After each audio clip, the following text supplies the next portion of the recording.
अच्छा, वैसे last time जो है वो जर्नल फिजिक्स कंप्लीट किया था। और जर्नल फिजिक्स में मतलब लास्ट वर्क एनर्जी पावर का टॉपिक था, वो डिस्कस करने के बाद उसके जो भी क्वेश्चंस थे वो प्रैक्टिस किए थे पास्ट पेपर्स के। और जर्नल फिजिक्स और इलेक्ट्रिसिटी, ये दो सेक्शंस ऐसे हैं कि जो कंप्लीट डिस्कस किए हमने। और पास्ट पेपर्स जो हैं वो उससे रिलेटेड हमने प्रैक्टिस किए। ठीक है। अच्छा, सेकेंडली अगर हम बात करें यहाँ पर बाकी चैप्टर्स की, तो अब इसमें एक वेव्स का सेक्शन ऐसा है कि जो डिटेल्ड बचता है। ठीक है, बाकी सारे चैप्टर्स जो थर्मल, स्पेस और न्यूक्लियर हैं ये काफ़ी बेसिक हैं और जल्दी भी कंप्लीट हो जाएंगे। तो अब इसमें वेव सेक्शन डिस्कस कर लेते हैं। और वेव्स क्योंकि लेंदी सेक्शन है और ये तीनों लेंदी सेक्शंस हमारे टाइम पे कंप्लीट हो जाएंगे। और फिर बाकी चैप्टर्स बहुत शॉर्ट शॉर्ट हैं तो वो जल्दी कंप्लीट कर लेंगे। तो बेसिकली वेव सेक्शंस की अगर बात करें तो टोटल वेव सेक्शन में चार चैप्टर्स होंगे।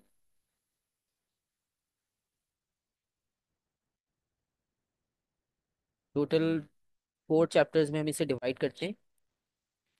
Number one, general properties of wave.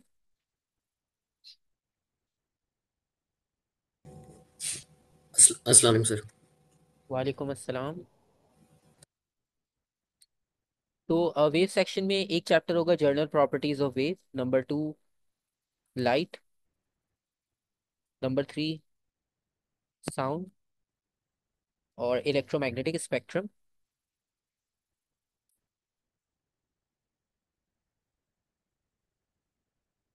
अच्छा, अब इसमें बेसिकली होगा क्या कि सबसे पहले अगर हम जैसे चैप्टर नंबर वन की बात करें, जनरल प्रॉपर्टीज ऑफ वेव, तो पहले जनरल प्रॉपर्टीज को डिस्कस करना इंपॉर्टेंट है।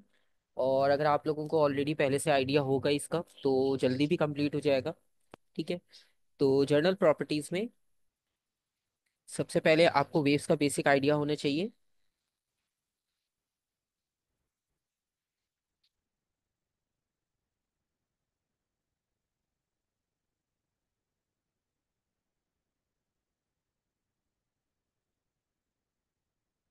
ओके, ठीक है, बस अभी हमने स्टार्ट ही किया है तो इशू नहीं है इतना।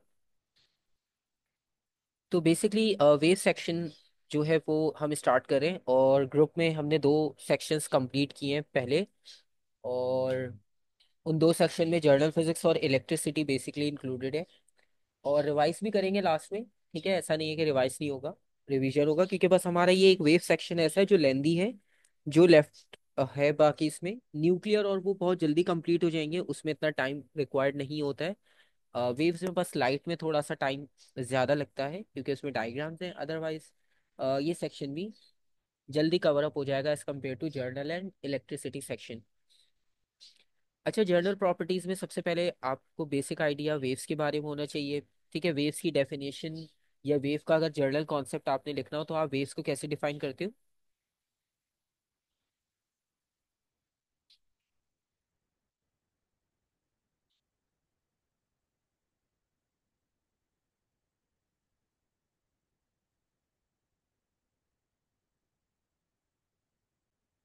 अच्छा, वेव्स के बारे में जर्नली हम ये कहते हैं कि ये कंटिन्यूस डिस्टरबेंस होती है। जैसे अगर आपके पास वाटर वेव्स की एग्जांपल हो, तो वाटर वेव्स आपने देखा है कि वो कंटिन्यूसली मोशन में आपको नजर आती है। ठीक है, तो कंटिन्यूस डिस्टरबेंस को सिंपल वर्ड्स में आप ये कहते हो कि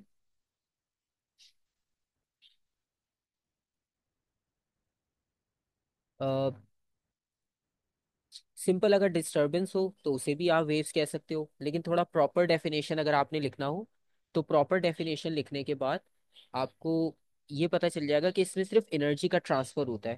क्योंकि बहुत सारी जगह ये मिस्टेक करते हैं कि वहां पर हम ये भूल जाते हैं कि इसमें सिर्फ एनर्जी का ट्रांसफर है, मैटर का ट्रांसफर यहाँ पर पॉसिबल नहीं होता। ठीक है, तो यहाँ पर आप ये कहोगे कि फॉर वेव्स इसमें एक सोर्स है बेसिकली एनर्जी ट्रांसफर का,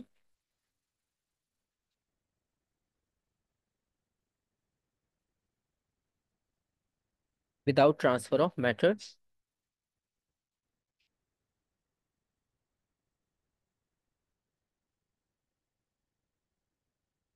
तो बस इसमें एक इम्पॉर्टेंट चीज़ यही होती है कि आपके पास मैटर का ट्रांसफर नहीं होता, एनर्जी का ट्रांसफर होता है।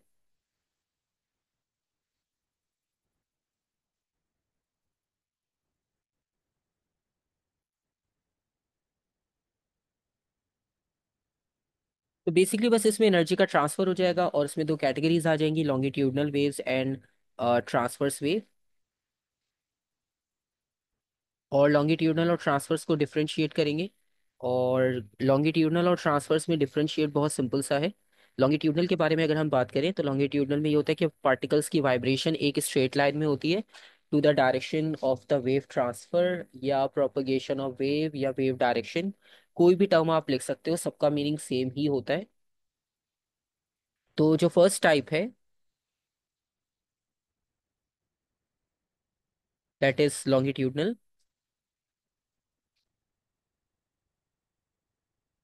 और लॉन्गिट्यूडनल वेव्स की अगर बात करें तो इसमें सिंपल सी डेफिनेशन आपने लिखनी होती है, vibration of particles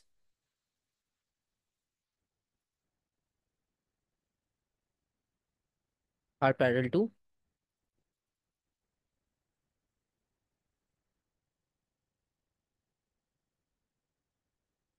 wave direction. अच्छा, कुछ जगह पर प्रोपगेशन ऑफ वेव भी लिखा होता है, उसका मतलब भी सेम ही होता है कि जिस डायरेक्शन में भी वेव ट्रैवल कर रही है तो उसे आप प्रोपगेशन का वर्ड भी उसके लिए यूज कर सकते हो, वरना सिंपल आप वेव डायरेक्शन लिख लो, वो इजी रहेगा। और लॉन्गिट्यूडनल में आपके पास जो एग्जांपल्स आएंगे उसमें एक सिस्मिक वेव आती है, बेसिकली एक कैटेगरी आएगी उसकी, सिस्मिक वेव्स। सो सिस्मिक वेव्स में से जो पी वेव्स होगी, तो वो जो पी वेव्स होती हैं, क्योंकि ये अर्थक्वेक में होती है, बेसिकली अर्थक्वेक को आप सिंपल वर्ड्स में अगर देखो तो उसमें आपको पता है कि दोनों तरह से मोशन हो सकती है, परपेंडिकुलर भी हॉरिजॉन्टल भी। मतलब एक हॉरिजॉन्टल लाइन में भी हो सकती है, और आपने देखा है कि जब उसमें अर्थ क्रैक होती है तो उसकी वजह से वाइब्रेशन जो है वो वर्टिकल अपवर्ड भी आपको नजर आती है, वो उसका एविडेंस होता है।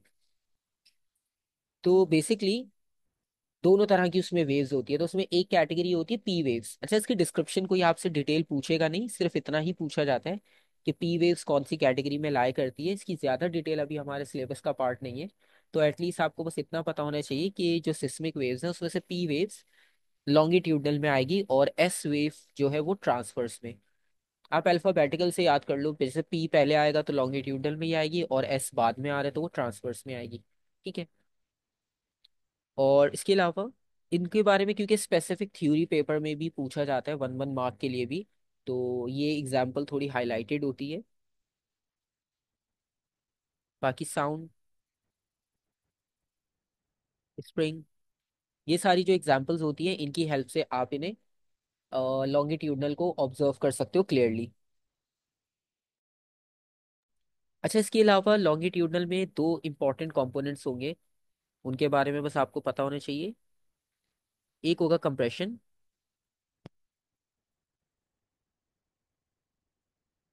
अच्छा, कंप्रेशन की अगर बात की जाए तो कंप्रेशन वर्ड बहुत सिंपल है, कंप्रेस करना।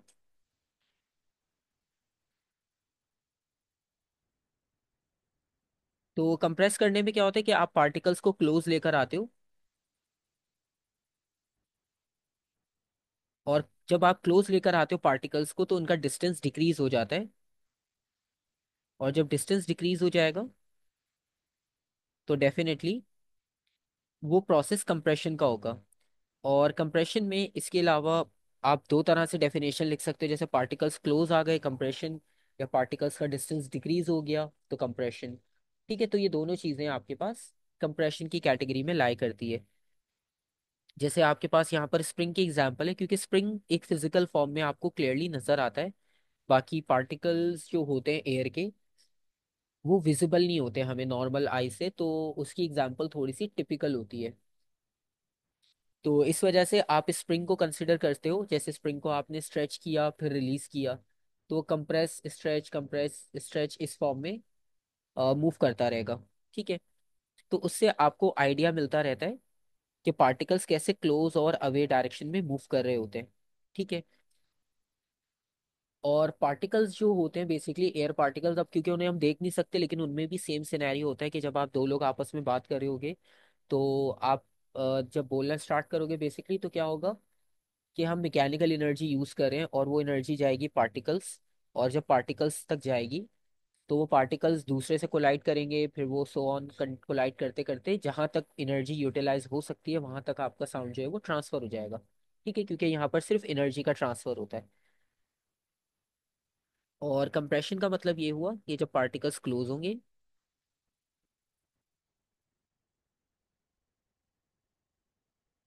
व्हेन पार्टिकल्स आर क्लोज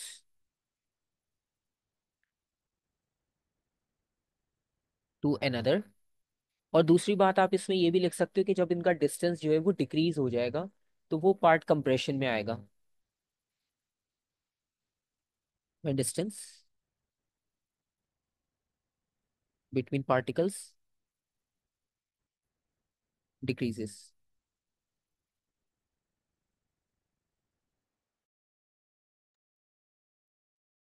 अच्छा, इसके अलावा कंप्रेशन हो गया। कंप्रेशन में जो है वो हमने एग्जांपल्स कुछ डिस्कस कर ली। फिर उसके बाद हम जाएंगे रेयरफेक्शन पार्ट पे, कंप्रेशन का ऑपोजिट रेयरफेक्शन। और रेयरफेक्शन में क्या होगा कि पार्टिकल्स जब एक दूसरे से दूर डिस्टेंस पे होंगे।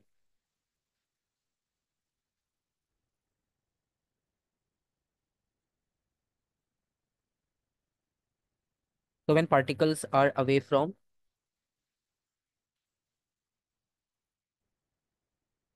ईच अदर, या उनका डिस्टेंस इंक्रीज हो जाएगा पहले से, तो उसे आप रेयरफेक्शन कहोगे। तो सिंपल वर्ड्स में, आपके पास एक स्प्रिंग था। अब इस स्प्रिंग को आप दो कंडीशंस में यूटिलाइज कर सकते हो। एक, या तो इसे पहले से भी ज्यादा कंप्रेस कर दो, या आप इससे पहले से भी ज्यादा स्ट्रेच कर दो इस तरह से। ठीक है, तो ये दोनों पॉसिबिलिटीज हैं। इसमें आपने क्या किया कि दोनों एंड से कंप्रेस कर दिया, और इसमें एक एंड से आप इसे स्ट्रेच करोगे तो इसका डिस्टेंस जो है वो सेंटर से इंक्रीज होता रहेगा।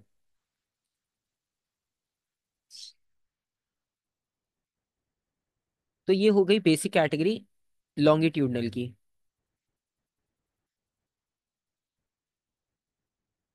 इसके बाद नेक्स्ट कैटेगरी की अगर बात करें, तो नेक्स्ट कैटेगरी होगी ट्रांसवर्स वेव। और ट्रांसवर्स वेव में इसका ऑपोजिट होगा। बेसिकली यहाँ पर पैरेलल थी वाइब्रेशन ऑफ द पार्टिकल्स, उसके अलावा जो है अब वर्टिकल होगी। ठीक है, वर्टिकल वाला केस थोड़ा सा डिटेल्ड है as compare to the longitudinal. तो नंबर टू, ट्रांसवर्स वेव। तो ये ट्रांसवर्स वेव है, और ट्रांसवर्स वेव में आप वर्टिकल वाइब्रेशंस को इंक्लूड करोगे। So vibration of particles are perpendicular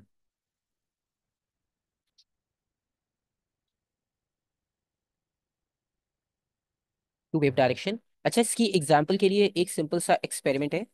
और वो एक्सपेरिमेंट ये होता है कि जैसे अगर आपके पास एक स्विमिंग पूल का सरफेस हो, ठीक है, उस तरह से एक सरफेस आपने लिया, और उस सरफेस पर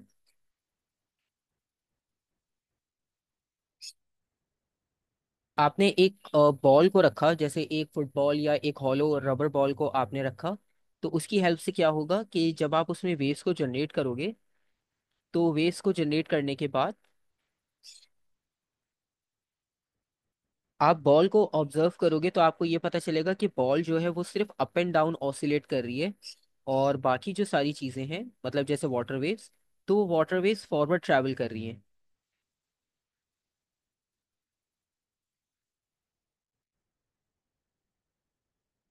ठीक है,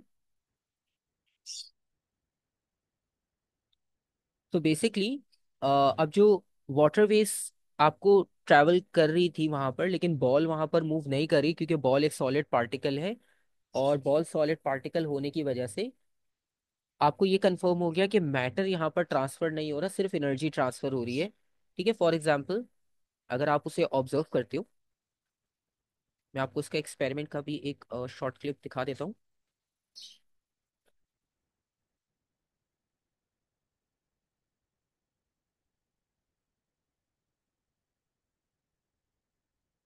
तो अगर हम एग्जाम्पल देखें,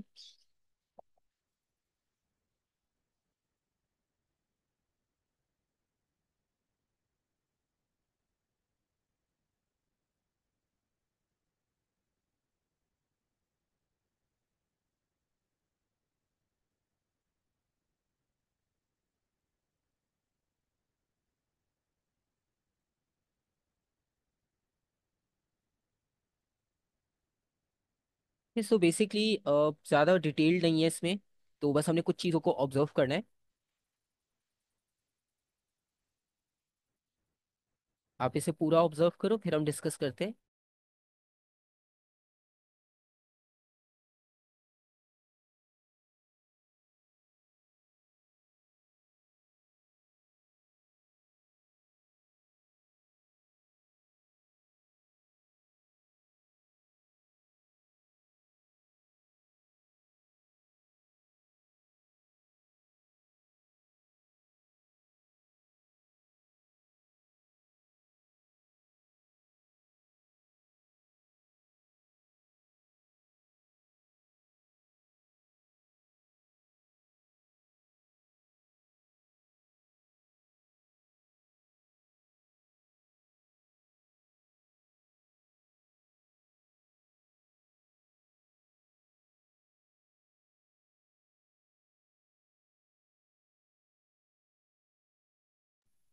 अच्छा, अब इस एग्जाम्पल में आप ये देखो कि बॉल की वाइब्रेशन जो है वो कम्प्लीटली अप एंड डाउन थी।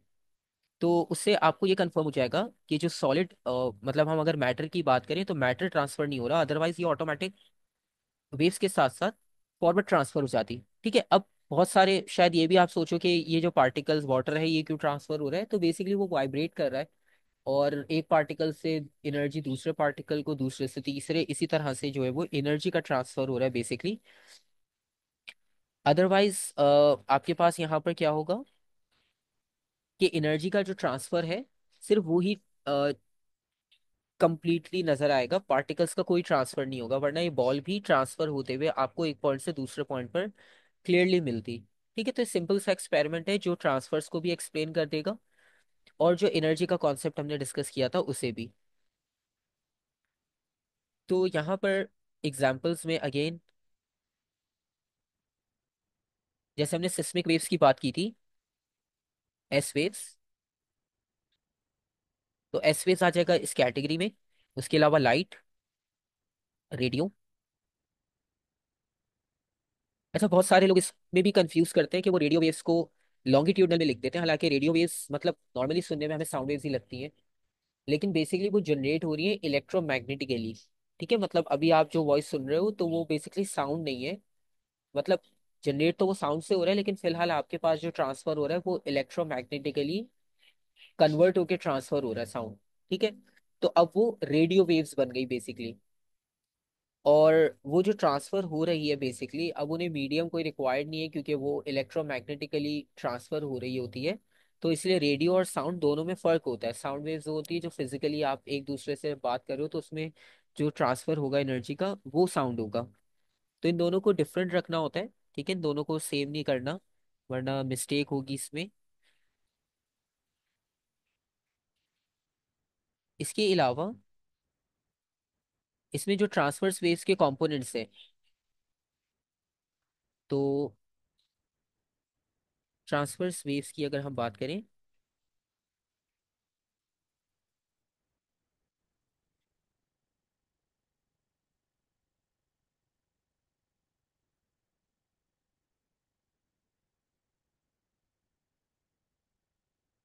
अब जैसे ये एक ट्रांसवर्स वेव है, इसमें आपको परपेंडिकुलर वाइब्रेशंस नजर आ रही हैं।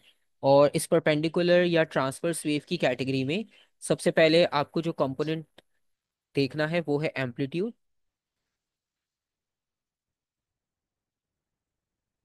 और एम्पलीट्यूड को आप सिंपली डिफाइन करते हो maximum displacement from mean position. तो ये जो मैक्सिमम डिस्प्लेसमेंट है मीन पोजीशन से, मतलब आप स्टार्टिंग या 0 पॉइंट से मैक्सिमम कितना ऊपर जा सकते हो, या मैक्सिमम कितना पार्टिकल्स की वाइब्रेशन को नीचे की तरफ ऑब्जर्व कर सकते हो, तो वो कॉन्सेप्ट आपके पास होगा amplitude, maximum displacement. From mean position.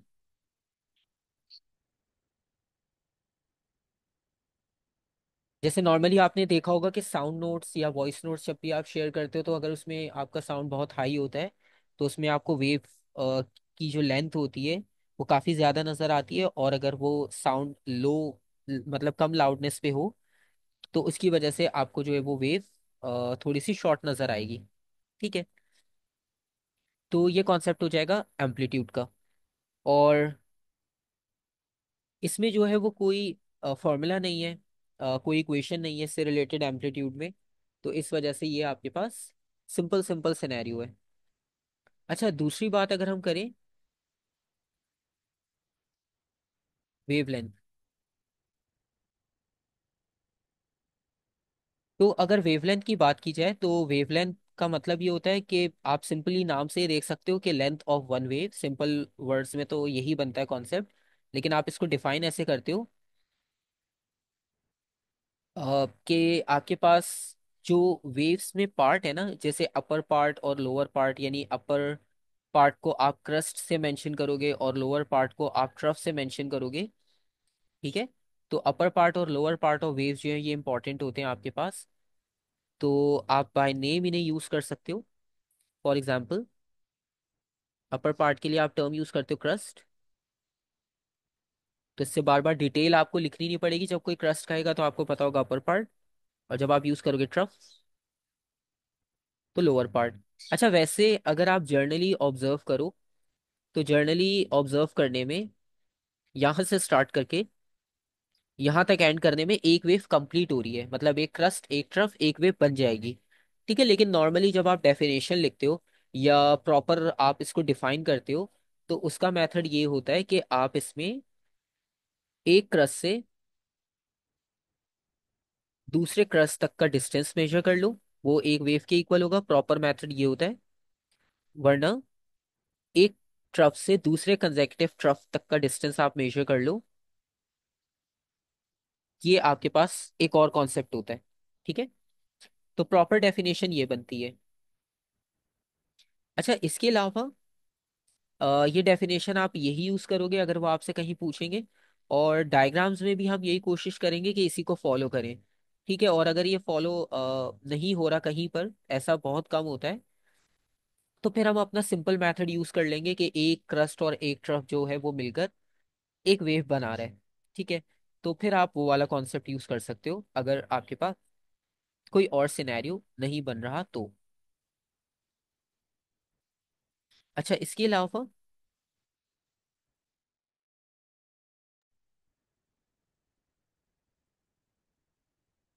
Wavelength की अगर हम बात करें तो वेवलेंथ के आप बारे में आप सिंपल ये कह सकते हो,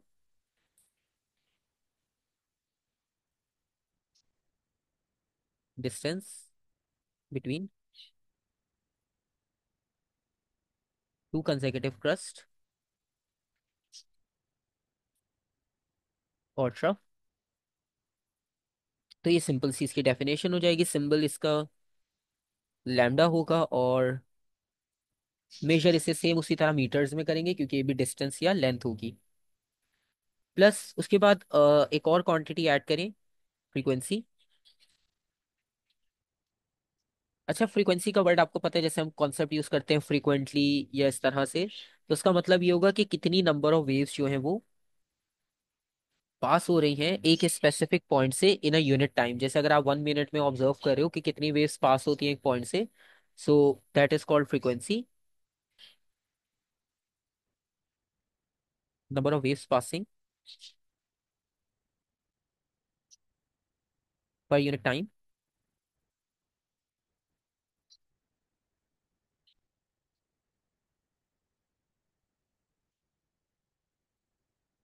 through a point, that is called frequency. और इसका जो सिंबल होगा वो एफ होगा, और इसका यूनिट हर्ट्स,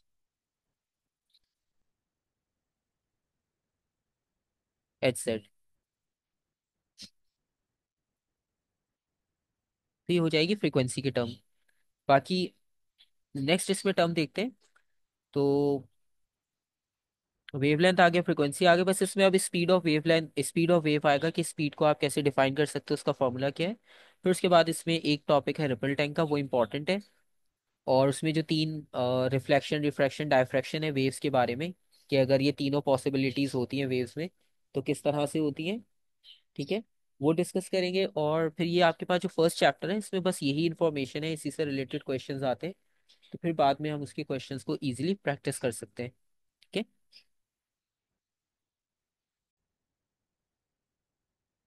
ओके। तो the next thing is about the speed of wave.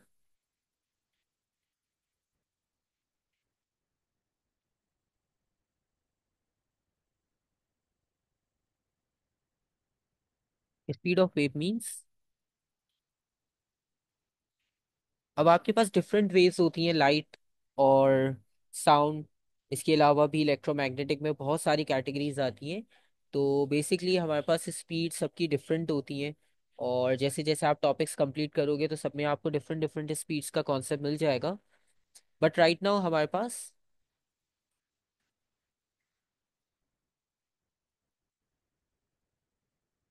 Simple सी, आपने बस एक फॉर्मूला को याद रखना है, v इक्वल्स टू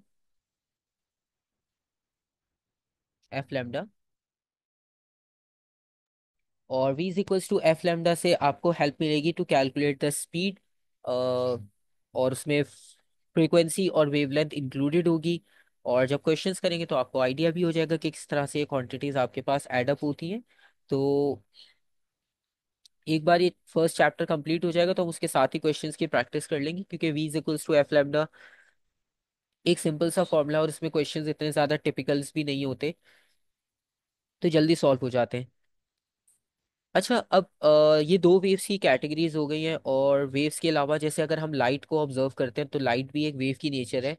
और उसमें क्या करते हैं हम बेसिकली, कि आपने देखा होगा कि लाइट जो है वो सरफेस से रिफ्लेक्ट होती है। और अगर आप उसे ग्लास या प्लास्टिक के थ्रू पास कर रहे हो तो आपने देखा है कि वो लाइट की डायरेक्शन भी चेंज हो जाती है। एंड सेकेंडली, अगर फर्दर आप उसे में डिस्कस करते हो डाइफ्रैक्शन, ठीक है, तो वो भी उसमें पॉसिबल है। ठीक है, तो ये सारी पॉसिबिलिटीज हर वेव में पॉसिबल होती है। और ये आपके पास जो एक्सपेरिमेंट से प्रूव किया जाता है तो वो एक्सपेरिमेंट आपके सिलेबस में।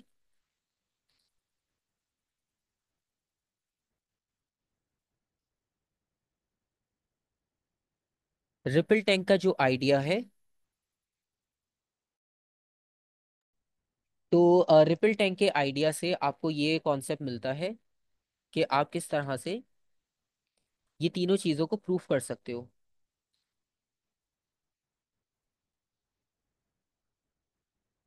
तो सबसे पहले रिपल टैंक का सेटअप देखते हैं कि वो सेटअप कैसे किया जाता है। और उसके सेटअप के बारे में कोई डिस्क्रिप्शन नहीं पूछी जाएगी आपसे। और मतलब पास पेपर्स में अक्सर ऐसा हुआ है कि मतलब दो तीन बार इसकी डायग्राम पूछी गई है, कि आपने इसकी एक डायग्राम रफ स्केच करके दिखानी कि किस तरह से होता है। अदरवाइज इसमें कुछ ज्यादा इतनी डिटेल पूछी नहीं जाती। जो इसके रिजल्ट्स हैं रिफ्लेक्शन, रिफ्रैक्शन और डायफ्रैक्शन के, तो वो बस हमने देखना होता है कि वो रिजल्ट्स किस तरह से वर्क कर रहे हैं और उन्हें आपने आंसर्स में कैसे मार्क और आइडेंटिफाई करना है।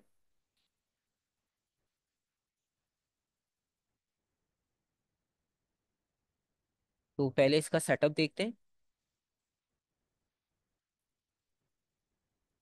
इस सेटअप किस तरह से होता है। तो सेटअप में सबसे पहले आपके पास एक शैलो सा टैंक आ जाएगा। तो यहाँ पर एक शैलो सा टैंक हमने यूटिलाइज करना है।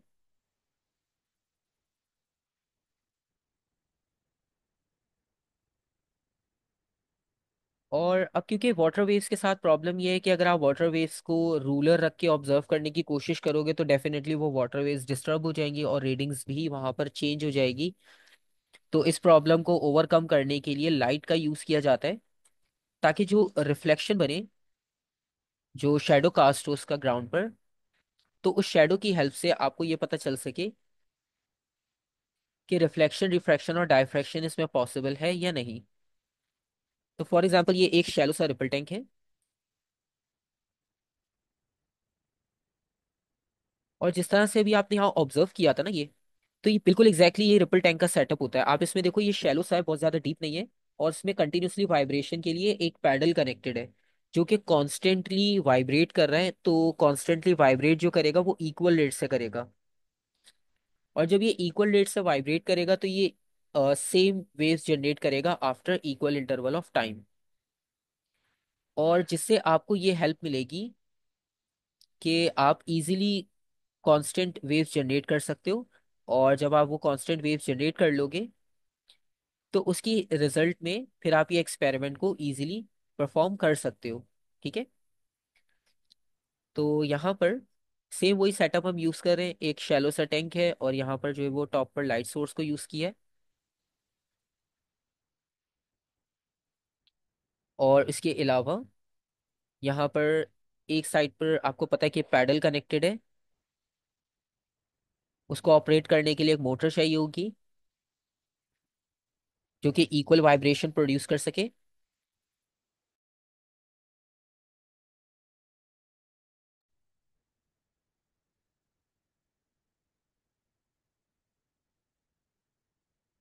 और फाइनली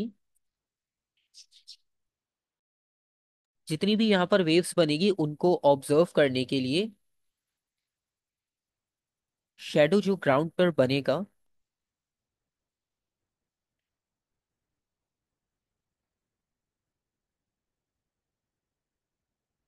उस शेडो की हेल्प से आप मेजरमेंट कर सकते हो।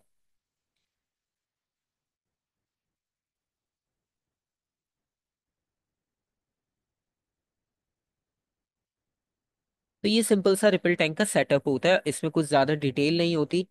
और बस वर्किंग भी इसकी सिंपल ही है, आपने देखा बस एक मोटर और एक पैडल कनेक्टेड है जो कि कंटिन्यूसली वाइब्रेशन प्रोड्यूस कर रहे हैं, जिसकी वजह से कंटिन्यूसली यूनिफॉर्म पैटर्न में आपको वेव्स मिल रही है और लाइट की हेल्प से जो है वो आप उनका शेडो कास्ट कर सकते हो ग्राउंड पर। क्योंकि वाटर वेव्स को अगर आप वैसे ही फिजिकली ऑब्जर्व करना चाहोगे तो डेफिनेटली वो डिस्टर्ब हो जाएंगी, क्योंकि उनके साथ कोई और ऑब्जेक्ट कांटेक्ट में आएगा।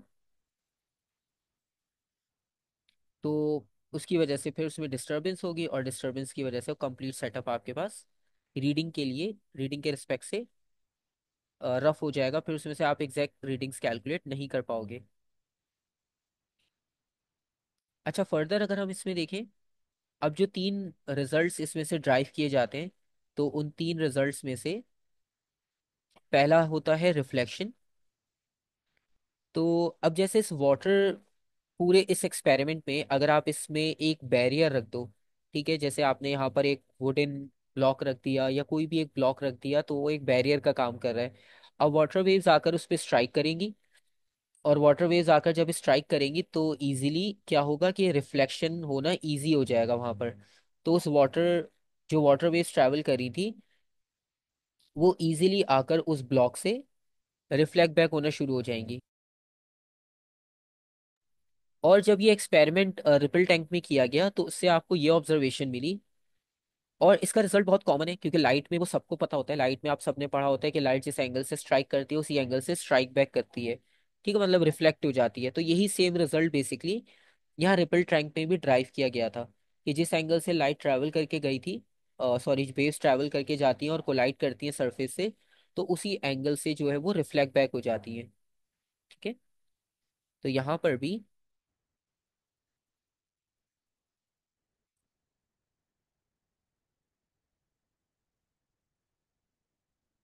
रिफ्लेक्शन,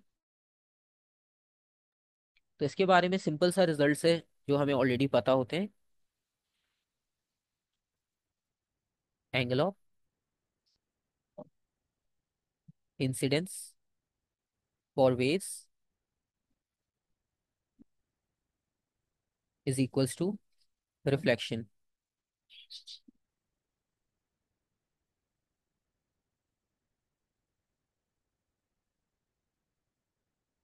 अच्छा, अब इसमें angle of incidence angle of reflection same होगा, और एंगल ऑफ रिफ्लेक्शन और एंगल ऑफ इंसिडेंस सेम होने से आपको ये पता चलेगा कि जब आपके पास वेव्स जाकर स्ट्राइक कर रही है और वो वापस आ रही हैं, ठीक है, तो बेसिकली मीडियम चेंज नहीं हुआ। ठीक है, एक चीज इससे आपको और पता चलती है कि मीडियम चेंज नहीं हुआ, और जब मीडियम चेंज नहीं होता तो फ्रीक्वेंसी और वेवलेंथ वगैरह में भी चेंज नहीं आता। क्योंकि अगर आप वाटर वेव्स की बात कर रहे हो तो वाटर वेव्स का जो मीडियम है वो सेम रहेगा, तो हर मीडियम में एक अपनी स्पीड की वैल्यू होती है। अब वो साउंड की हो, लाइट की हो, वाटर वेव्स की हो, किसी की भी हो। ठीक है। तो उनमें से कोई भी अगर आपके पास वैल्यू मिलती है, कोई भी, जैसे अगर आप साउंड को ऑब्जर्व कर रहे हो लिक्विड में, तो लिक्विड में साउंड की अपनी एक फिक्स वैल्यू होगी, और जब आपके पास सेम मीडियम है तो इसका मतलब है स्पीड में कोई चेंज नहीं आ रहा। तो जब स्पीड में कोई चेंज नहीं आएगा तो फ्रीक्वेंसी और वेवलेंथ उसकी सेम रहेगी। ठीक है, क्योंकि बहुत सारी जगह पर रिफ्लेक्शन के बारे में हम एंगल वाली बात तो कर लेते हैं, लेकिन वो मिस कर देते हैं कि वेवलेंथ और फ्रीक्वेंसी के बारे में क्या लिखना होगा। क्योंकि इस फॉर्मूला के अकॉर्डिंगली अगर आप ये देखो, तो ये दोनों एक दूसरे के इन्वर्सली प्रोपोर्शनल हो जाते हैं। v over lambda is equals to f, तो एफ और लैम्डा जो है दोनों इन्वर्सली प्रोपोर्शनल हैं। तो अगर आपके पास कोई भी एक स्पेसिफिक मीडियम है तो उसमें स्पीड कांस्टेंट होगी, और ये दोनों फैक्टर्स डिपेंड करते हैं। तो अब क्योंकि मीडियम सेम है तो दोनों में कोई चेंज नहीं आएगा। हाँ, अगर मीडियम चेंज होगा, स्पीड चेंज होगी, तो ये दोनों फैक्टर्स भी फिर चेंज होना शुरू हो जाएंगे। तो यहाँ पर सिंपल सी बात है कि अगर आपके पास कोई वाटर वेव्स ट्रैवल कर रही थी और वो एक सरफेस पे जाकर स्ट्राइक करती हैं, तो फॉर एग्जांपल जैसे यहाँ पर एक सरफेस है और वाटर वेव्स यहाँ पर आकर स्ट्राइक करती हैं,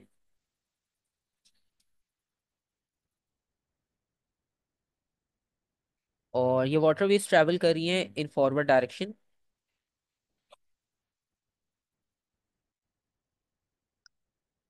तो इसमें आप वेवलेंथ यहाँ से मेजर कर सकते हो, लाइक दिस, और ये रिफ्लेक्ट होकर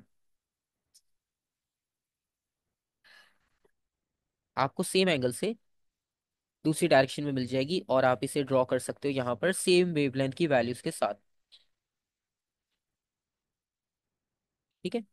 तो यहाँ पर भी जो आपके पास वेवलेंथ होगा वो सेम होगा जैसे पहले था। ठीक है, अभी तो रफली ड्रॉ की है, लेकिन आपने जो है वो जब मेजरमेंट करेंगे तो कुछ ना कुछ डायग्राम का रेफरेंस क्वेश्चन में गिवन होगा, आपके पास प्रोटेक्टर होगा, आप उससे मेजरमेंट कर सकते हो एंगल्स की, तो और क्लियर हो जाएगा। तो ये दोनों एंगल्स सेम होंगे, इंसिडेंट और रिफ्लेक्शन। और यहाँ पर अगर वो बात करेंगे फ्रीक्वेंसी और वेवलेंथ की, तो फिलहाल वो सेम होगा क्योंकि अभी मीडियम चेंज नहीं हुआ। ठीक है। अच्छा, बेसिकली ये हम वेव्स के बारे में डिस्कस कर रहे हैं, और ये वेव्स का पहला चैप्टर है, जनरल प्रॉपर्टीज ऑफ वेव, क्योंकि last time general physics and किया था। तो ये हम बेसिकली वेव्स के बारे में सारी चीजें डिस्कस कर रहे हैं। ठीक है।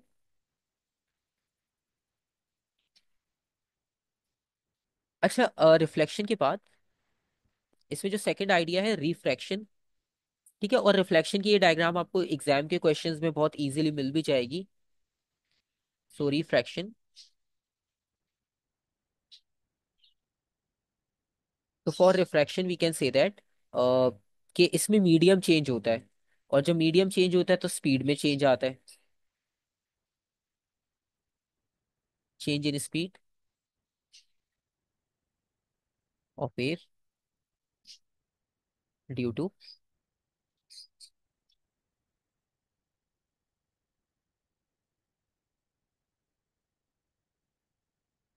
change in medium. So when there is a change in medium, so definitely there is a change in speed of the wave also. And for example, अगर आपने चेंज ऑफ मीडियम मार्क करना है, तो बहुत सिंपल सी example है कि आपके पास जैसे स्विमिंग पूल की एग्जांपल आप लो, तो उसमें क्या होता है कि जो स्टेयर्स वाली साइड होती है वो थोड़ी सी मतलब लेस डीप होती है, क्योंकि वहां पर आप स्टेप ऑन कर सकते हो और वो इजी होता है वहां स्टैंड करना as compare to normal water side पर। और वहां पर स्पीड भी डिफरेंट होती है। जैसे अगर आप सी वाटर को ऑब्जर्व करते हो, तो सी वाटर में भी आपको यही नजर आता है कि जहां से वो जनरेट होकर आ रही है वेव्स, तो वहां से उनकी स्पीड बहुत हाई होती है, और स्पीड हाई होने के साथ साथ वो वेव्स भी आपको काफी बड़े साइज में नजर आती है। लेकिन जैसे जैसे वो कॉर्नर तक पहुंचती है उनका साइज भी डिक्रीज हो चुका होता है, उनकी स्पीड भी डिक्रीज हो चुकी होती है। तो फॉर एग्जाम्पल अगर यहाँ पर वाटर वेव्स को कंसिडर करते हैं,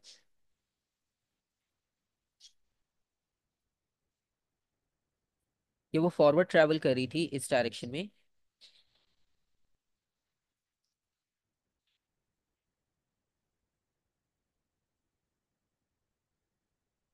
ठीक है। तो अब इसकी डायरेक्शन चेंज होगी, और डायरेक्शन चेंज होने की वजह से ये होगा, फॉर एग्जांपल सबसे पहले आप ये डिफरेंशिएट कर लो कि ये डीप वाटर था और ये शैलो। तो डीप से शैलो वाटर में जाने के लिए क्या होता है कि आपके पास वेवलेंथ और स्पीड दोनों में चेंज आएगा। फ्रीक्वेंसी यानी नंबर ऑफ वेव सेम रहेंगी फिलहाल, ठीक है, क्योंकि हमारे पास एक मीडियम से दूसरे मीडियम में ही जा रहे हैं। बस डिफरेंस ये आ रहा है कि आपने उसके मीडियम की डेप्थ को चेंज कर दिया। ठीक है, मतलब हम वाटर से वाटर में ट्रेवल कर रहे हैं, तो एज सच मीडियम चेंज नहीं हो रहा, उसकी डेप्थ में चेंज कर रहे हैं हम बस। ठीक है, जैसे लाइट में होता है उसे आप एयर से ग्लास में ले जाते हो और वाटर में भी लेकर जा सकते हो। ठीक है, तो उसमें हम प्रॉपर मीडियम कंप्लीट चेंज कर लेते हैं, लेकिन यहाँ पर हम डेप्थ में चेंज कर रहे हैं। तो इनिशियल कंपैरिजन से फाइनल कंपैरिजन में चेंज आपको मिलेगा। तो यहाँ पर जो वेवलेंथ होगी वो थोड़ा सा आपको डिक्रीज होती हुई नजर आएंगी और उनकी डायरेक्शन भी चेंज हो जाएगी।